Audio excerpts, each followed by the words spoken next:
మరి లక్ష్మీదేవిని ఎలా ఆహ్వానించాలండి? ఉత్తరాది వాళ్ళని చూస్తే అసలు వాళ్ళు ఒక అద్భుతమైన ప్రక్రియ చేస్తారు. వాళ్ళ దగ్గర ఉన్న నగలు, బంగారం, డబ్బు అవన్నీ తీసుకొచ్చి అమ్మవారి దగ్గర పెట్టి అప్పుడు ఏదో ఆరగింపులు పెట్టి భజనలు అవి చేస్తూ ఉంటారు వాళ్ళు.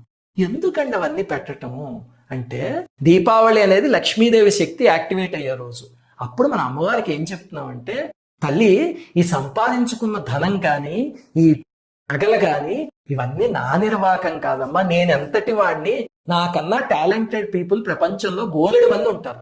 కానీ నన్ను అనుగ్రహించి ఇవన్నీ ఇచ్చావు తల్లి, ఈ సంపద అంతా నీకు చెందిందే అని అక్కడ పెట్టి మనస్ఫూర్తిగా చెప్పగలిగితే తల్లి పొంగిపోతుంది. వాటిని చక్కగా శుభ్రం చేసి పూజా మందిరంలో పెడతారు కదా, మరి అందుకని శుభ్రం చేసి తీసుకొచ్చి పెట్టండి.